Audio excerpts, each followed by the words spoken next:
Hello, viewer! Today we'll be welcoming back Alpha Dream to the stage in their attempt to outdo the superb GBA classic Superstar Saga, with the DS sequel Partners in Time that quickly tells us that A. This is the point where the Mario series will introduce the baby plumbers and princesses of yore, the babies and adults will be working together to save the day, and C. This is going to be a simple rescue the princess RPG involving time travel to convolute everything into a giant mess. Will the brilliance of Mario RPG never cease? We won't know that today, since the game doesn't take a turn for the future and instead throws the Mario Brothers into a nostalgic throwback. Instead of an evil witch beyond reason threatening the kingdom and capturing the princess, we'll be delving into an alien invasion scheme because Alpha Dream just loves being off the rails. The Mushroom Kingdom is quickly invaded by an arm of the planet of the Shroobs and their leader, Princess Shroob, who should be expecting a DMCA notice from Nintendo since she looks exactly like Princess Peach.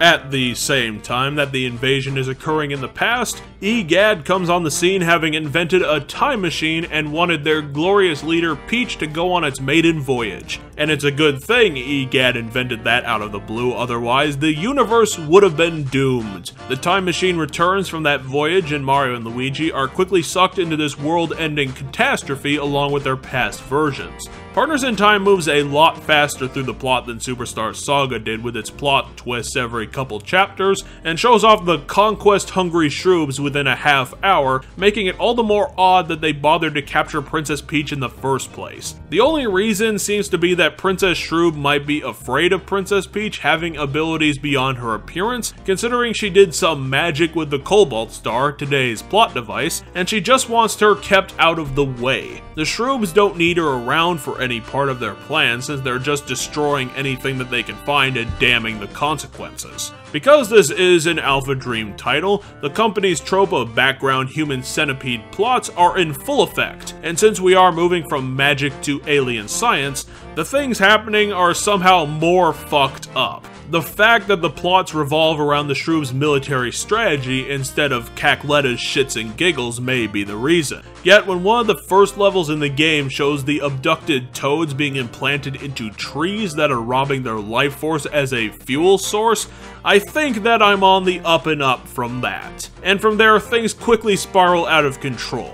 We find a creature called a Swiggler, which is clearly a mutated Wiggler that's basically a biological refinery, and a brilliant idea on Princess Shroob's part to have but the single refinery for their entire armada. Then there's the bit with Yoob, who was an experimental Yoshi made 10 times bigger and given a tub of blubba appetite for the Yoshis that it used to be, and later the Shroobs turn it 50 times bigger than that to destroy the Mario Brothers, and for some reason, its stomach is carpeted, so there's that. Oh, and then there's the ridiculous Yoshi mutation factor the Shroobs built inside of Yoob, that they're transforming the Yoshis into ridiculous monsters.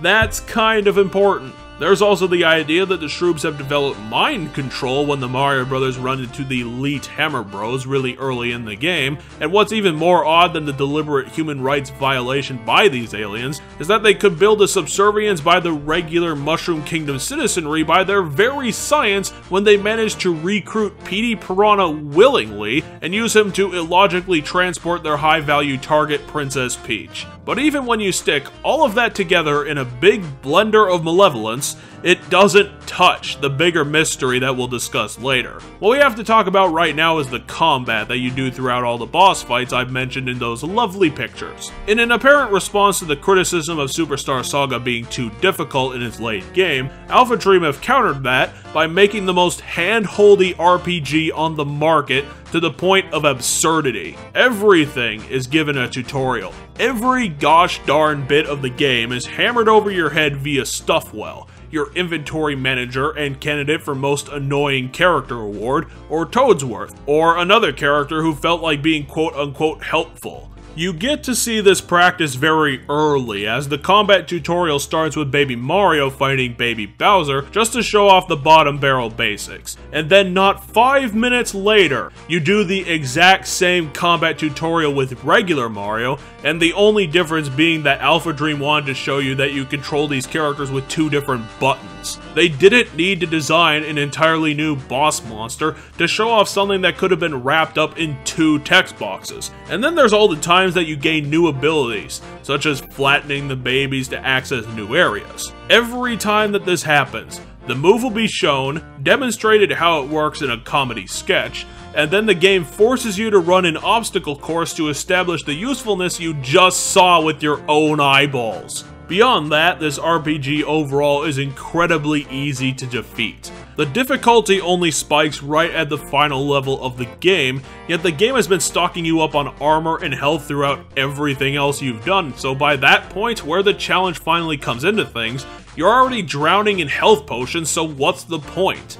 I know that the point is that Mario will always have to rescue Peach from the pickles that she puts herself in, but at this point, Mario might as well let just whoever have the princess. Like how Link should stop trying to save the country from evil. The evil's infinite, so it'll win eventually, so just let them have the world. But we must soldier on to collect the shards of the Cobalt Star, which will in some way help the Mario Brothers in saving the princess and stopping the Shroob army. It's funny how much they pin their hopes on that plan when no one has a good idea how it's gonna help anything. And then the weirder thing is that when Mario and Luigi bring up the Cobalt Stars collection to anyone in the game, they end up flipping out to the point of fainting. It's quite obvious that there's something the 4 should know, but the people privy to it won't spill the beans. The Mario Brothers even get a picture of absolute importance about the Cobalt Star that's covered in coffee stains, so bugger to that revelation. You'd go through this entire game knowing that there's a fuck-up waiting to jump scare from the background, and it diabolically stalks you right up until the end. How are the Cobalt Star and the Shroobs connected? While you consider that important question throughout this 12-hour RPG, you get to watch the stylings of Alpha Dream attempting to play comic relief against its own background screwballs. The boys are back, and they still have the same talent that made the original Superstar Saga so lighthearted and hilarious at times, with the writing and the animation chops to truly make the scene. I honestly couldn't believe it at points, because some of the animation in the combat seems to approach 60 FPS smoothness in 2005. Yet the big issue is that Alpha Dream is trying too hard. A lot of the sketches and the jokes are crowbarred into the game with no rhyme or reason, to the point of some scenes being entirely created just to hinge on one joke that doesn't hit.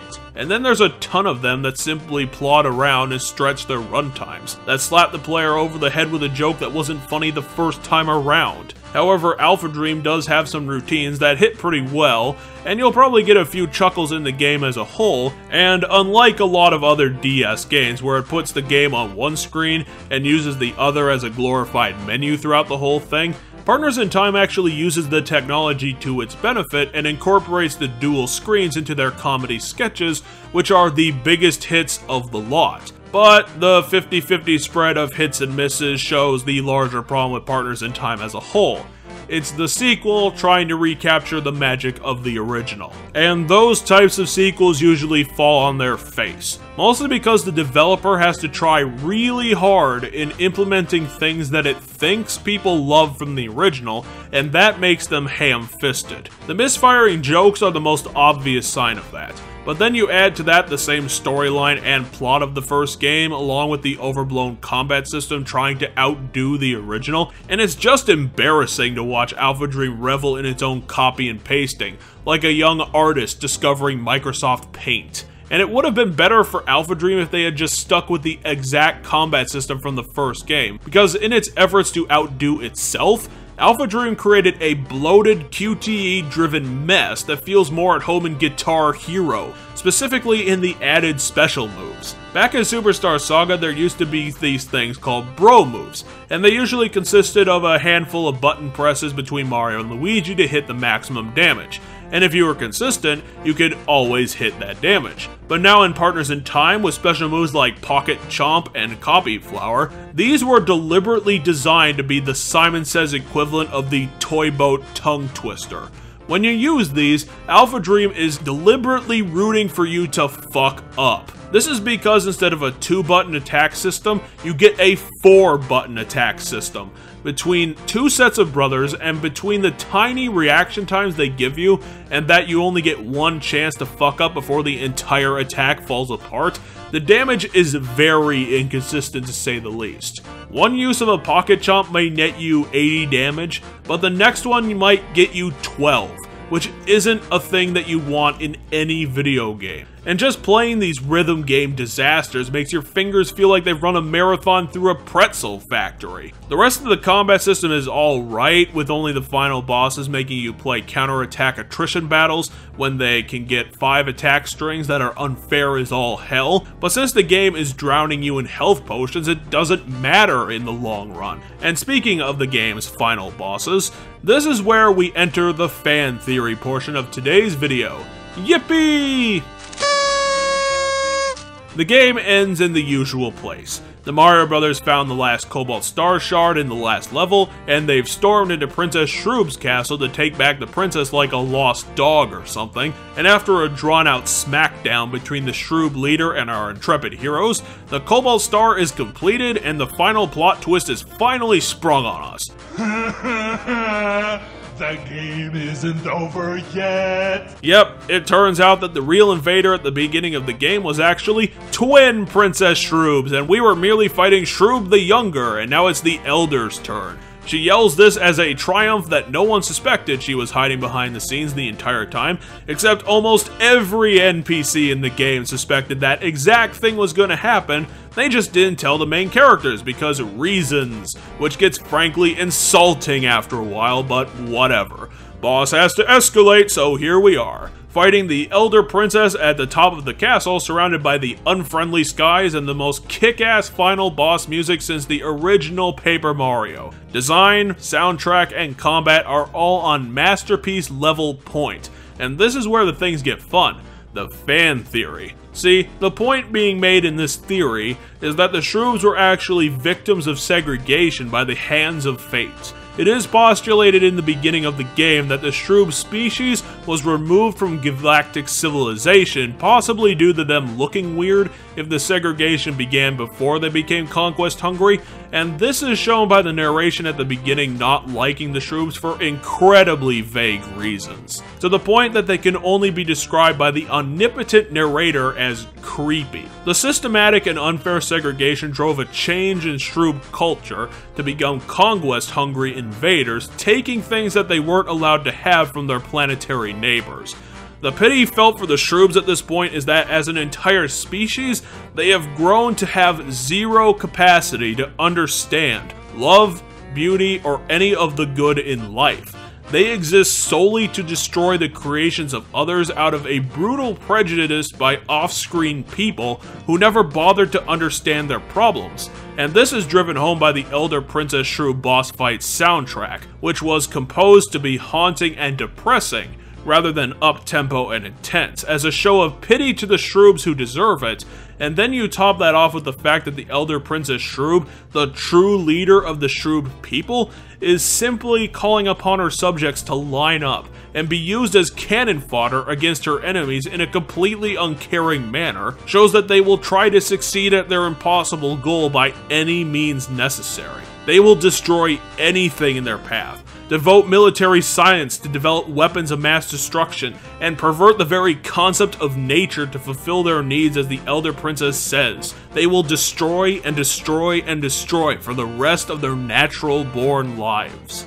This fan theory may be more solid than others, but it may forever be an unconfirmed rumor at best. And even if it was confirmed, it still wouldn't save this game from its problems stemming from Alpha Dream trying to recapture the magic of Superstar Saga, but not understanding how, and that shows in this QTE festival of annoyance combat, the large amount of misfired jokes throughout its comedy, and the fawning of the Mushroom Kingdom people over Mario and Luigi's world-saving abilities. And finally, the story itself being a point-for-point ripoff of the plot of Superstar Saga, down to the background creepy factor. It's put into the worst position for a critique, the could be better, could be worse game, because it is still a fun RPG just to mess around with on a casual basis, and it does show off the better points of owning a DS, but if you're moving from the original to the sequel, you'll probably be disappointed. At least it has more of a reason to exist than Dead Space Ignition. Well, that's it for this week. Next we'll be hitting our last game in this mini DS Marathon extravaganza, but until that time, all we have left today is the final scoreboard.